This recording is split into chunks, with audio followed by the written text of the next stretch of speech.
It was a day of triumph for Red Bull and heartbreak for Ferrari as Max Verstappen wins his second world title here in Japan. Let's get right into it.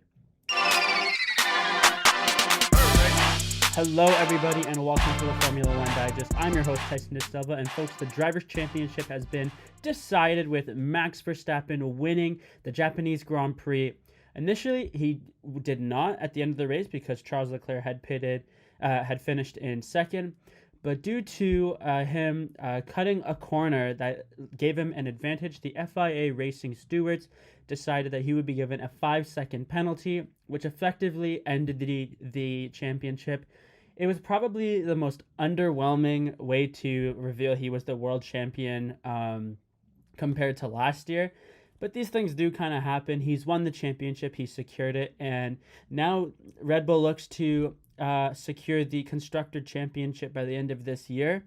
There's a lot of questions that I have personally, and you guys let me know what you think in the comments as we head into the next couple of races. Should the team prioritize Checo in Mexico? Max Verstappen has already won the championship, so he's all good there. He doesn't really need to be the priority driver anymore. They can truly race on level playing fields.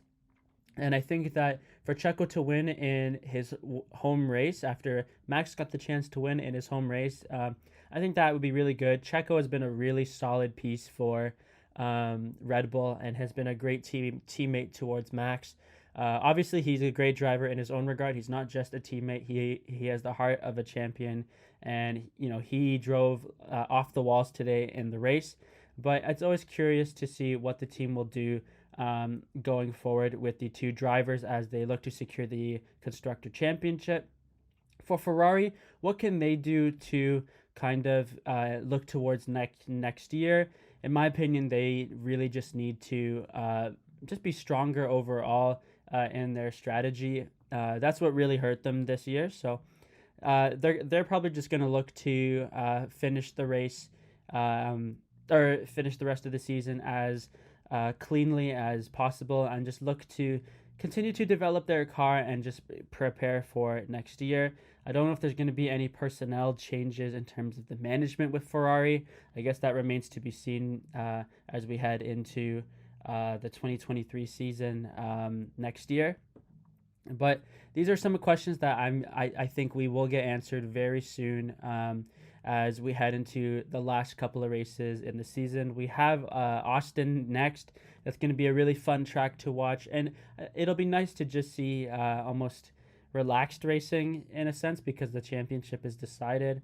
But it also won't be too relaxed because guys are still trying to get points and move up in the constructors. So we're definitely going to be following all of this and more as the season progresses. On to the race weekend, guys. It was a really interesting race weekend considering the weather conditions. For a lot of the free practices, it was wet, and then for the qualifying, it was dry. And then for the race, it was wet again. Something that we do want to touch on is Pierre Gasly's incident with the tractor. Personally, I think that these drivers do put a lot of their life on the line when they're on the track, and we've seen what happens in these situations. And thankfully, Pierre was okay, but I think that this was very ridiculous for what happened. So we'll continue to follow what happens there. I just wanted to touch on that briefly before we kind of talk about the rest of the race weekend. But in happier news, Sebastian Vettel, who in his second race, or in his last race in Suzuka, he was very, he had a lot of kind words to say on his radio after his qualifying session, saying, this is one of the best tracks that he's raced on. It's better than the rest of them. And, it didn't look good for Sebastian after the first lap where he spun out and was in P20, but it was a crucial decision to put him on the intermediates before everybody else that allowed him to secure a P6 victory. And, I think everyone's happy that Seb got points on what is probably his favorite track.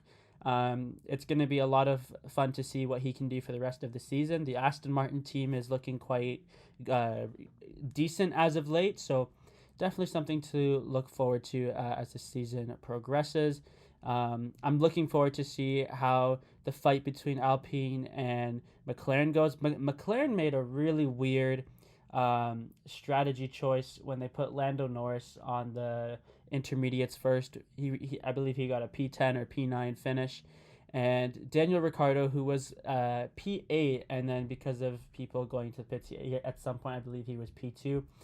At some point he had switched over to the intermediates, and then by the time he did it, he was in P14. Just really bad luck, and I thought it was a weird strategy choice. I thought they would give Ricciardo the upper hand because he was ahead in this race, but you know, uh, nothing really has gone the way for Daniel Ricciardo. So definitely something that we're going to look forward to as we see Alpine and McLaren continue to duke it out as the season progresses. And overall, guys, it's going to be really exciting just to see how the rest of the season goes for the rest of the teams, as teams will look to improve and develop their cars for next year. If you guys have made it this far, thank you very much for watching. Don't forget to like, comment, subscribe. We're still waiting to hear some news on the results from the FIA's investigation into teams going over the budget. So we will probably release a video on that very soon.